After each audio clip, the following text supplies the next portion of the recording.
More than 50 years after the Apollo program, humans have returned to the lunar vicinity with the Artemis II mission.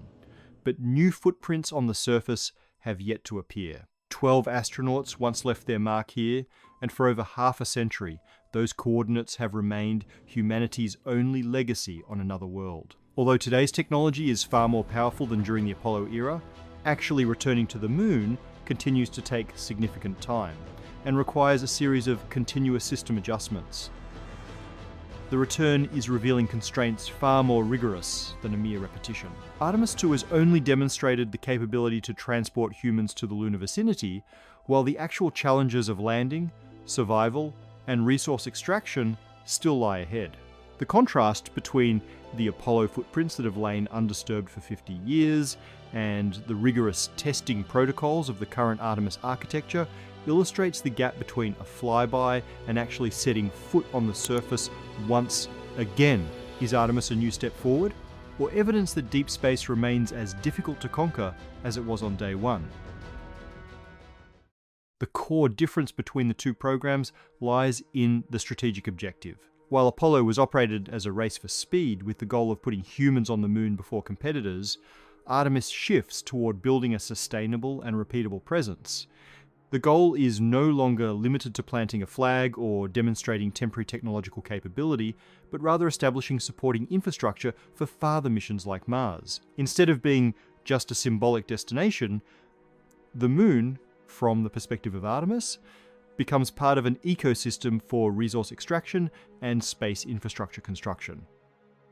To achieve long-term sustainability, the Artemis architecture must integrate systems many times more complex than those of Apollo.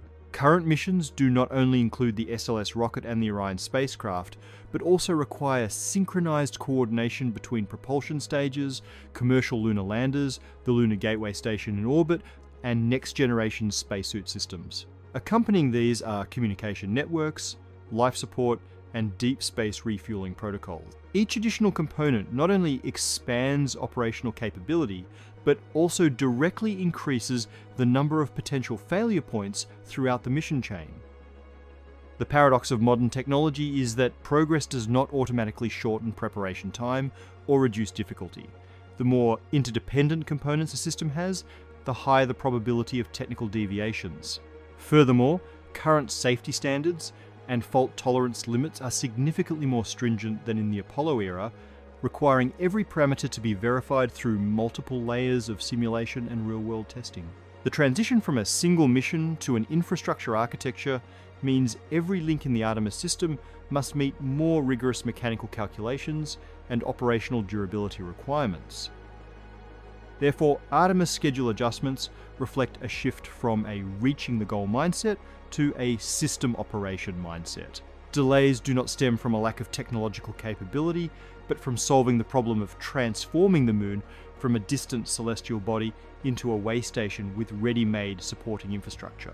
Increased complexity is an inevitable consequence as humanity attempts to establish a process capable of maintaining stability over decades, rather than just performing a few isolated flights. The fact that Artemis must undergo numerous rigorous system checks demonstrates that the boundary between a symbolic success and a functional space ecosystem remains a formidable technical barrier. The Artemis II mission serves as the first real-world validation for the integration of the SLS system and the Orion spacecraft under human control. Featuring a crew consisting of Reed Wiseman, Victor Glover, Christina Koch, and Jeremy Hansen, this nearly 10-day lunar flyby mission focuses on testing the operational limits of life support, navigation, and communication systems in a deep space environment. For the first time in over half a century, parameters regarding pressure, gas concentrations, and the radiation shielding of the Orion spacecraft are being directly cross-referenced with human biological feedback at a distance of 384,000 kilometers from Earth. Reaching the lunar vicinity is not only intended to measure engine performance, but also to confirm that the SLS Orion architecture is capable of sustaining life for a crew beyond low Earth orbit. Data obtained from Artemis II provides a practical foundation for NASA to refine predictive models for subsequent missions. However, The success of this flyby mission does not equate to solving all the technical challenges of the program. Reality shows that Artemis II still leaves significant data gaps regarding the most complex mechanisms, the surface landing process, survival at the South Pole, and the performance of next-generation spacesuits. The Orion system can transport humans close to the Moon, but this mission has not yet conducted tests regarding docking with a lander, orbital refueling, or operating infrastructure on the celestial surface. Therefore, Artemis II should be viewed as opening the first door in a sequence of subsequent technical hurdles. Currently, NASA is conducting post-flight data analysis to prepare for higher-risk operational phases. The transition from an orbital flyby to a landing mission requires absolute precision in integrating systems that remain unproven in real-world conditions. The success of this step only confirms the transport capability of the vehicle, while variables regarding surface operations and the stability of the entire infrastructure architecture remain unknowns to be addressed in later trials. Every piece of data obtained from Orion at this stage is merely a small link in a long corridor of technical challenges that humanity must overcome to truly return to the lunar surface. Before the SLS system could launch the Artemis II crew from the pad, a series of technical risks during the preparation phase exposed the limitations of an overly complex architecture.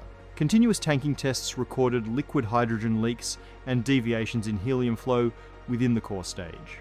Due to the physical properties of liquid hydrogen, extremely small molecules that easily permeate gaps at cryogenic temperatures, any flaw in seal or valve design leads to the suspension of the launch sequence.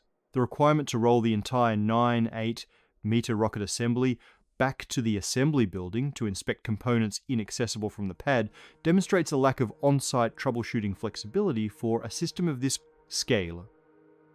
The SLS is fundamentally a network of interdependent components, where a minor fault in a helium line can paralyze the entire operational chain.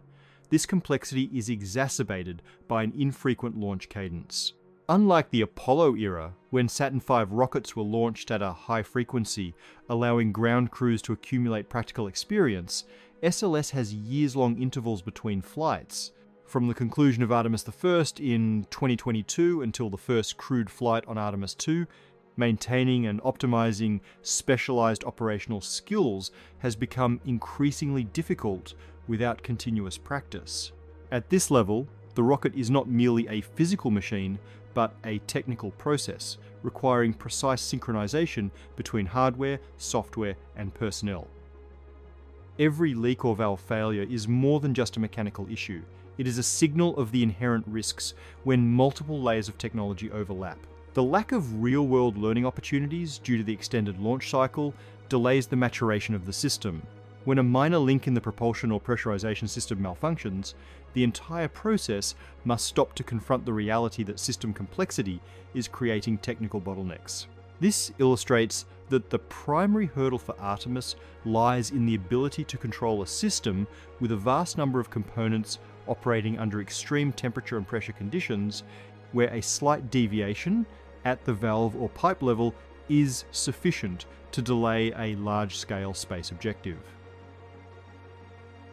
The Artemis I mission, conducted in 2022 and lasting more than 25 days, was recorded as a critical validation step, sending the Orion spacecraft to the lunar vicinity and performing a re-entry back to Earth. However, technical analysis after recovering the vessel discovered a serious deviation in the heat shield, where the avcoat material lost more of its char layer than predictive simulations had anticipated. The mechanism of this phenomenon stems from gas being trapped within the material structure under the influence of extreme re-entry temperatures, creating built-up internal pressure that led to spalling, cracking, or the loss of the protective layer in several localized areas.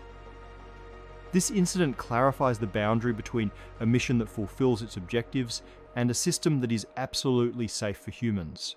The heat shield is a component with a zero failure probability in the Orion architecture, because while the rocket is the vehicle that takes astronauts away from Earth, the heat shield is the decisive factor for survival upon return.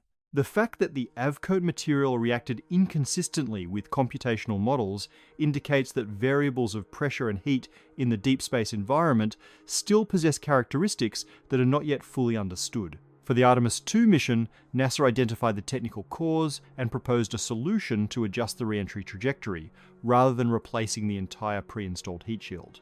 This change in the return route aims to minimize thermal and pressure loads on the critical locations of the protective layer. Data from Artemis reinforces the view that uncrewed tests always contain underlying warnings beneath surface-level success indicators. Although analyses indicate the crew would have remained safe had they been on that test flight, NASA's requirement to fine-tune the trajectory demonstrates caution regarding the physical limits of the material. A risk management question is raised. Should the program be delayed for several more years to completely redesign the heat shield system, or should operational methods be modified to continue the mission based on real-world measured data? The shift in the orientation of the Artemis III mission reflects a necessary strategic retreat to control systemic risks arising from previous tests. Instead of directly executing a landing on the lunar surface as originally planned, current operational logic prioritizes testing intermediate systems in Earth orbit. This decision stems from the reality that a landing mission requires the synchronized coordination of too many unproven technological links, including the connection between the Orion spacecraft and commercial landers from SpaceX or Blue Origin, refueling mechanisms, life support systems, and next-generation spacesuits. Bundling too many firsts into a life-and-death mission at a great distance from Earth would create a risk level exceeding modern safety limits. The new structure of Artemis III is oriented as a phase for validating the overall architecture, where rendezvous and docking procedures become the primary focus. Testing near Earth allows engineers to closely monitor propulsion system performance and communication capabilities under conditions where timely intervention is possible if mechanical deviations occur. This is a return to the approach that helped the Apollo program succeed, similar to how Apollo 9 tested the lunar module in Earth orbit before proceeding with further missions. This change is not a step back in capability, but a practical calculation intended to isolate technical variables, ensuring each individual system operates stably before integration into a real-world landing scenario. Consequently, the focus of Artemis III has shifted from demonstrating rocket flight capability to validating the entire lunar infrastructure as a unified system. Components such as the lander or spacesuits are no longer isolated entities, but interdependent links in a complex operational chain. Testing docking capabilities and life support in Earth orbit helps narrow the scope of potential errors, eliminating the possibility of chain reactions occurring when the crew is far from ground support. This is a critical phase to answer the question of whether the entire architecture NASA has built truly operates as a cohesive system, rather than relying solely on the success of individual parts. Following the missions to validate system architecture and orbital operational procedures, Artemis IV plays a pivotal role in achieving the actual landing objective. According to NASA's strategic orientation, this mission focuses on transporting astronauts to lunar orbit, then coordinating 2 members to descend to the surface to maintain operations for approximately 1 week in the area near the South Pole. The change in location from the flat equatorial regions of the Apollo era to the rugged South Pole is not a random choice, but is based on measured data regarding extreme light and temperature conditions there. The South Pole possesses geological characteristics and resources that previous landing sites lacked, specifically the presence of permanently shadowed regions. These shadowed regions act as natural cold traps where temperatures are low enough to preserve water, ice, and volatile compounds for billions of years. The existence of water ice as deposits in impact craters, like Shackleton Crater, transforms this area into a destination of strategic resource value rather than a purely symbolic one. Water ice provides not only drinking water for the crew, but also raw material for electrolysis to separate into oxygen for breathing and hydrogen for propellant. The capability for in-situ fuel production completely changes the operational cost equation, transforming the Moon from a single destination into a way station for farther objectives. Shackleton Crater and neighbouring craters serve as archives of the ancient history of the solar system, where freezing ice preserves physical traces undisturbed by solar radiation. This is why the lunar South Pole is considered high-value land hidden in the darkness, attractive not for favourable observation conditions, but for its potential to contain energy for the future. The entire architecture of Artemis IV illustrates that humanity is no longer searching for a temporary landing site, but is seeking a location where infrastructure for a space civilization can be established. Exploration here is a transition from extracting observational data to extracting physical resources to maintain a sustainable presence beyond Earth. Establishing a presence at the lunar South Pole places humans in an environment with extreme physical invasive agents, far exceeding orbital mechanics risks. Among these, lunar dust is the most dangerous factor for the integrity of equipment and life support systems. Due to the lack of natural erosion processes from wind or water, dust particles maintain sharp, angular structures and microscopic sizes. Under the influence of solar radiation, these particles carry a strong electrostatic charge, leading to high adhesion and penetration capabilities. This mechanism causes direct abrasion of rubber seals, destroys mechanical joints, and risks infiltrating air filtration systems, causing respiratory damage to astronauts if they enter the living quarters. To control this variable, instruments such as DUSTER are deployed to study the interaction between dust and the plasma environment. Measurement data clarifies how dust reacts when subjected to the exhaust plumes of landing, craft, or human movement on the surface. Concurrently, the SPSS system and seismic devices, such as thumpers, perform subsurface structural analysis through wave propagation. These measurements not only help determine the magnitude of moonquakes and meteorite impacts, but also serve as tools to verify the existence of subsurface ice. Understanding the foundation structure and geological impulses is a mandatory requirement to ensure the stability of long-term residential infrastructure. In boundary conditions of temperature and dust, the Aximu spacesuit must operate as a miniaturized personal spacecraft rather than just protective clothing. This design focuses on the ability to completely isolate the astronaut from dust abrasion, maintain internal pressure, and resist freezing temperatures in permanently shadowed regions.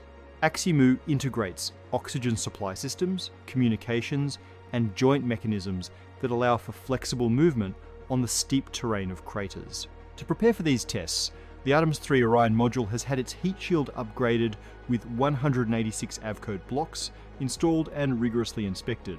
This adjustment ensures the spacecraft structure can withstand mechanical abrasion and thermal loads based on data obtained from previous missions. Accepting extreme physical risks at the lunar South Pole serves not only pure research purposes, but is also a strategic response to the rise of other space powers. China has successfully conducted multiple surface sampling missions and is deploying a roadmap to put humans on the moon, creating a new competitive reality. In this context, the right to access and establish infrastructure at the South Pole has become a priority objective. According to strategic analyses, whichever side achieves infrastructure operational capability first, understands resource distribution, and controls locations with suitable lighting conditions will hold an operational advantage for decades to come.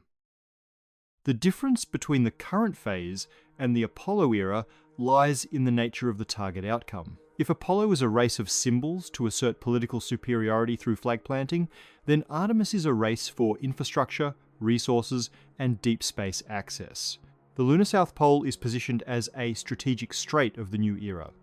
The value of this region lies not in its surface area, but in its capacity to provide energy and water. The presence of water ice here allows for long-term logistics calculations, where water serves not only for survival, but can also be split into hydrogen and oxygen to produce rocket fuel on site.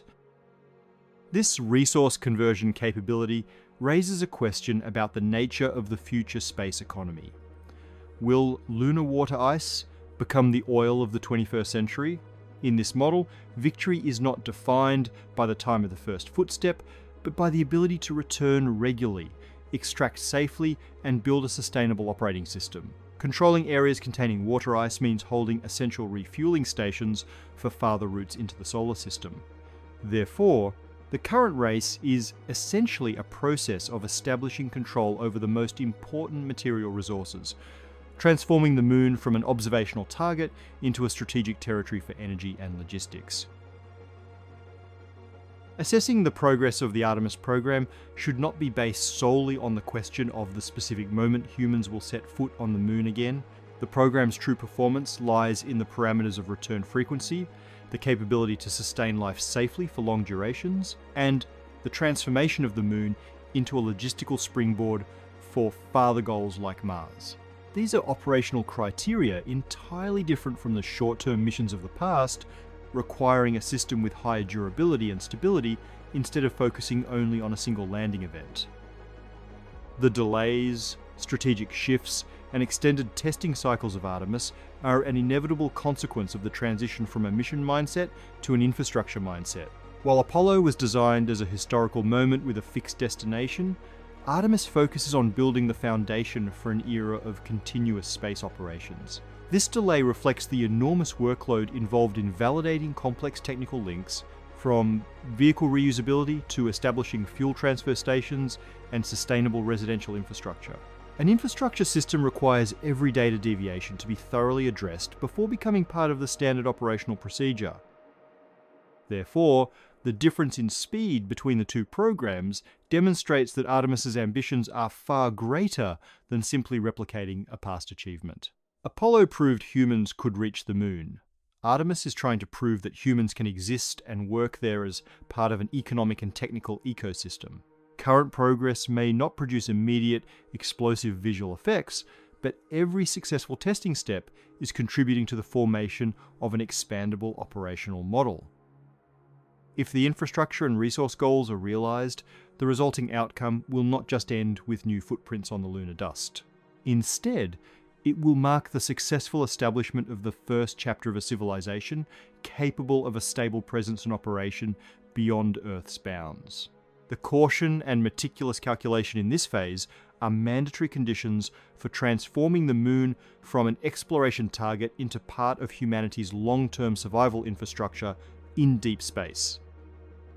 Leave your thoughts in the comments. In your opinion, should NASA accept unproven technical risks to accelerate progress, or continue to delay for years to ensure an absolute safety margin for the crew? Is the Artemis delay a setback, or is it mandatory caution in the face of harsh physical limits? Thank you for joining us. See you next time.